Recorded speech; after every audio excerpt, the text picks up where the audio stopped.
Alors, je m'appelle Marie, j'ai 45 ans, je suis maman d'un petit garçon de 9 ans. J'étais ingénieure pendant une vingtaine d'années et maintenant je suis en reconversion vers un métier qui a plus de sens et qui est plus proche du faire et de la nature. Mon parcours professionnel a commencé par des études d'ingénieur qui m'ont amenée à travailler dans l'enveloppe du bâtiment. Donc je développais des produits de toiture. Et au bout d'un moment, les objectifs qu'on me donnait me semblaient ne plus avoir de sens ou bien ne plus être atteignables en fait. Et à ce moment-là, j'ai décidé d'arrêter pour me consacrer essentiellement à la transition écologique.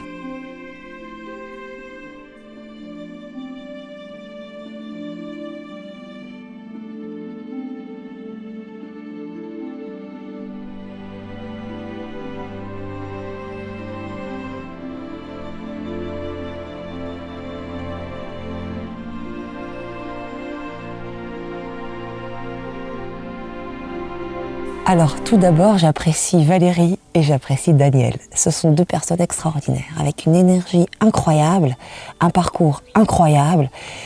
Et ils sont très inspirants, très motivants. Et ils partagent beaucoup, donc pour moi, c'est absolument génial, j'apprends énormément de choses.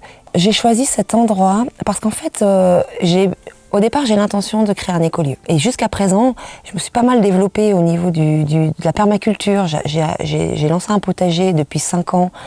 Et j'arrive assez bien à m'auto-former. En revanche, j'ai jamais travaillé avec les animaux. Donc là, ici, j'apprends vraiment toutes les contraintes liées à l'entretien des poules, des lapins, éventuellement des ânes. Si je veux à terme faire visiter ce lieu, j'aurai peut-être des ânes pour attirer les enfants. Donc voilà, j'apprends vraiment toute la partie entretien des animaux, mais aussi entretien des espaces. Voilà, je dois apprendre tout ça parce que tout simplement, j'ai jamais fait, tout simplement, voilà. Et j'apprends à faire, voilà. J'observe, je fais. Alors concrètement, j'apprends à m'occuper des ânes, donc je m'occupe de l'endroit où ils dorment la nuit, je nettoie, je mets de la paille pour qu'ils puissent avoir un lieu confortable, je nourris les poules, les lapins, et puis on a un petit peu aussi entretenu certaines prairies et certains champs qu'on a semés juste derrière. Pour les pâtes, j'ai aidé Valérie à préparer les commandes. J'ai vu aussi comment la machine fonctionne, ce qui est hyper intéressant parce que ça ressemble à des extrudeuses de plastique. Et moi, j'étais dans ce domaine-là tout au début de ma carrière, donc j'ai retrouvé un petit peu quelque chose de similaire.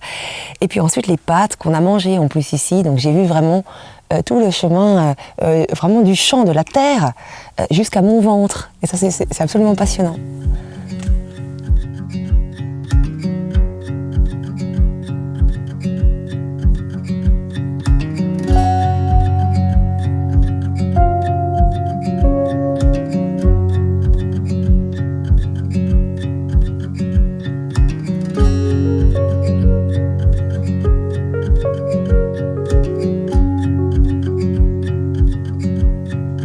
Alors on se trouve donc sur le versant sud du Chasseral, en dessus du village de Lignières, et on a créé la communauté d'exploitation Le Cerisier avec la ferme de la Maillette et le cerisier. Moi je pense que c'est important que les gens ils sachent ce qu'on fait.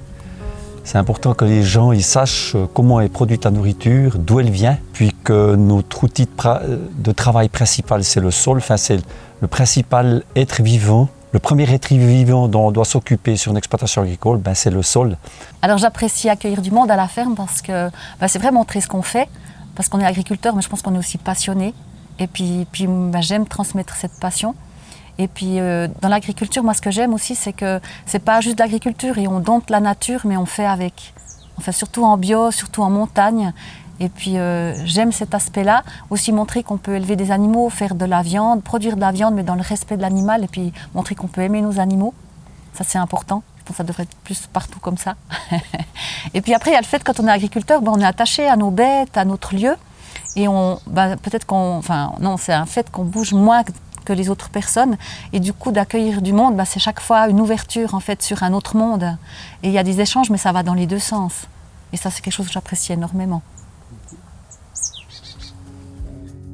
Alors pour la suite du parcours, je vais me retrouver chez Noé Thiel à Corgémont, qui lui, il organise des stages de réensauvagement, donc des stages de bushcraft, de survie, des promenades en nature, pour se reconnecter à la nature. Donc ça va être plutôt pour la partie activité avec les gens qui viendront sur le lieu, sur l'écolieu. Et je finirai chez la maman de Noé qui fait de la poterie et qui aussi travaille les plantes sauvages pour se nourrir avec.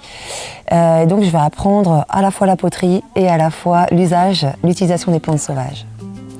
Voilà.